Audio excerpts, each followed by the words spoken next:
امام ابن حجر مکی شافعی علیہ رحمہ نے الزواجر عن اقتراف القبائر میں یہ بیان فرمایا ہے کہ پہلے لوگوں میں ایسا تھا کہ اگر وہ شہوت کے ساتھ چھوتے تو ان کا جسم اسی طرح چپک جاتا، اب جدا نہیں ہو سکتا۔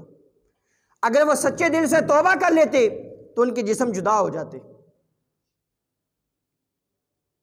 اب یہ اس امت میں نہیں ہے۔ ابن حجر مکی شافعی فرماتے ہیں ان لوگوں کو تنبیہ کرتے ہوئے کہ اس چیز کو دلیل نہ بناؤ کہ آج یہ برائیاں موجود ہیں تو عذاب کیوں نہیں آ رہا۔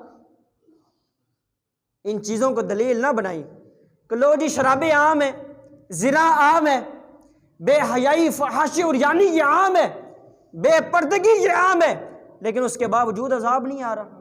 اس چیز کو دلیل نہ بنائیں، اللہ کی مہلت کو دلیل نہ بنائیں۔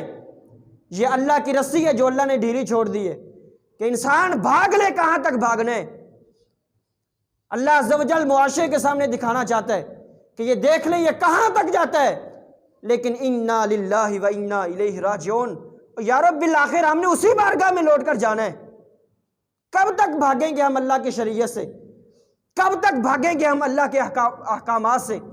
کب تک ہم بھاگیں گے نبی علیہ السلام کے فرامین سے؟ تو پہلے لوگوں میں یہ موجود تھا کہ جس نے چھوا اس کا جسم اسی طرح چپک گیا۔ اس لیے علماء نے کتابوں میں لکھا ہے کہ جس بندے نے ایک کلمہ کہتے ہیں ایک لفظ جس کا کوئی معنی بنتا ہے، ایک لفظ بھی غیر محرم سے شہوت کے ساتھ بولا، علماء نے لکھا ہے کل قیامت کے دن دنیا میں جو 1000 دن ہیں، 1000 دن ہیں دنیا کے، جس نے ایک کلمہ غیر محرم عورت سے بولا، کل قیامت کے دن دنیا کے 1000 دنوں کے برابر اس بندے کو دوزخ کا عذاب دیا جائے گا۔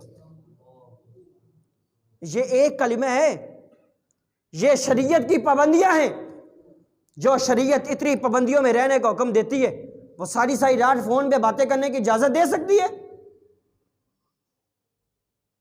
اس لیے نبی علیہ السلام نے ارشاد فرمایا تھا کہ قیامت کی نشانیوں میں سے 4 چیزیں ہیں، یعنی 4 نشانیاں یہ ہیں۔ علم اٹھا لیا جائے گا۔ آج دیکھیں تقریر کرنے والا عالم نہیں ہوتا۔ میں خود ایک دین کا طالب علم ہوں چھوٹا سا، تو تقریریں کرنا یہ کوئی کمال نہیں ہے۔ آپ دیکھیں سوشل میڈیا پر کتنے لوگ ہیں تقریریں کرتے ہیں، ممبر و محراب کا تقدس بھی پامال کرتے ہیں۔ تو علم اٹھا لیا جائے گا۔ دوسری نشانی فرمایا جہالت عام ہو جائے گی۔ آج دیکھیں کسی بندے کو آپ سمجھا کے دیکھیں، یہ معاشرے کی طرف اشارہ ہے، آپ کسی کو سمجھا کے دیکھیں، وہ بجائے اس کے کہ برائی کو تسلیم کر لے، وہ آپ کو 100 طرح کی دلیلیں اور دے دے گا۔ نہیں جی، موجودہ گلوبلائزیشن کے دور میں یہ چلتا ہے۔ اگر ہم نے اپنے آپ کو ایڈوانس نہ کیا، دنیا کے ساتھ کیسے چل جائیں گے؟ تو آپ دنیا کے ساتھ چلے، پھر یہ دنیا نے آپ کے ساتھ کوئی نہیں چلنا۔ یہ 20 30 40 50 سال کی عمر کے بعد آپ چلیں دنیا کے ساتھ۔ علم اٹھا لیا جائے گا۔ دوسری نشانی کیا ہے جی؟ کچھ بولیں آپ کو پتہ چلے۔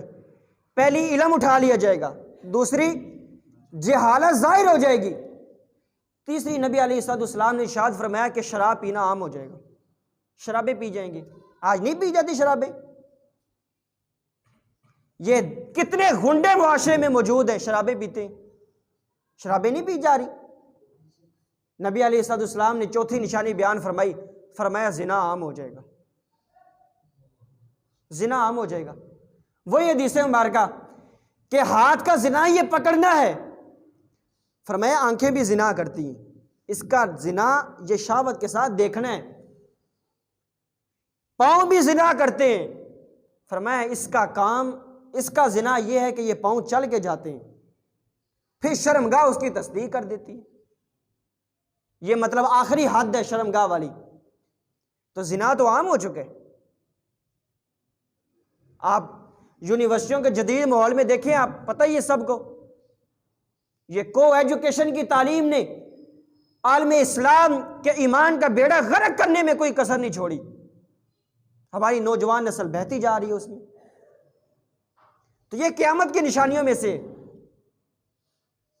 ایک حدیث مبارکہ میں نبی علیہ السلام نے ارشاد فرمایا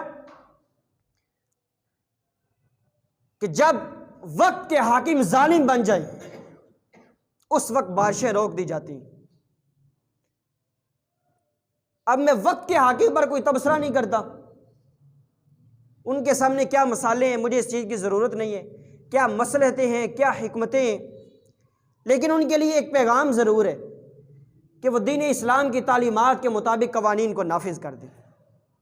یہ میرا ایک پیغام ہے، سوشل میڈیا کے ذریعے پہنچ جائے گا کہ اس ملک میں اسلام کے قوانین کو نافذ کیا جائے.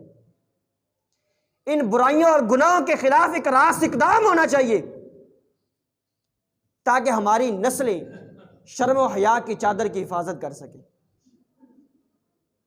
ہم اپنے صحابہ اکرام کو، اپنے بزرگان دین کو آئیڈیل بنا سکیں، ہم مغربی تہذیب کو نہ بنا سکیں. ہمارے لیے معیار یہ ہونا چاہیے. نبی علیہ السلام نے ارشاد فرمایا میں عثمان غنی سے کیوں نہ حیا کروں. عثمان غنی وہ ہے کہ اس سے تو اللہ کے فرشتے بھی حیا کرتے ہیں. انسان کے اندر اس طرح شرم و حیا ہونی چاہیے. اما عائشہ فرماتی ہیں ایک دفعہ نبی علیہ السلام تشریف فرما تھے، ران مبارک سے تھوڑی سی چادر سرکی ہوئی تھی، تھوڑی سی ہٹی ہوئی تھی. ابو بکر آئے، نبی علیہ السلام اسی طرح تشریف فرما رہے. عمر فاروق آئے، نبی علیہ السلام اسی طرح بیٹھے رہے. عثمان غنی آئی، اجازت مانگی، نبی علیہ السلام سیدھے ہو کے بیٹھ گئے، چادر مبارک کو سیدھا کر لیا اور فرمایا میں عثمان غنی سے کیوں نہ حیا کروں، عثمان غنی سے تو اللہ کے فرشتے بھی حیا کرتے ہیں. یہ نوجوان بیٹے کے لیے، بھائی کے لیے یا نوجوان نسل کے لیے یہ معیار ہونا چاہیے شرم و حیا کا. جو ہماری ماں ہے، ہماری بیٹی ہے، ہماری بہن ہے، اس کی چادر تطہیر کا کیا معیار ہونا چاہیے، اس کی عفت اور پاک دامنی کا کیا معیار ہونا چاہیے. نبی علیہ السلام نے ارشاد فرمایا میری بیٹی فاطمہ نے شرم و حیا کی مکمل طور پر حفاظت کی، شرم و حیا کو اپنایا. اللہ نے صلہ یہ دیا کہ اللہ نے میری بیٹی پر اور میری بیٹی کی نسل پر دوزخ کی آگ کو حرام فرما دیا ہے. یہ شرم و حیا کا معیار ہونا چاہیے. ان پاک ہستیوں کا بندہ اپنا آئیڈیل بنائے، معیار بنائے زندگی گزارنے کے لیے، پھر بندہ دنیا اور آخرت میں کامیاب ہوتا ہے.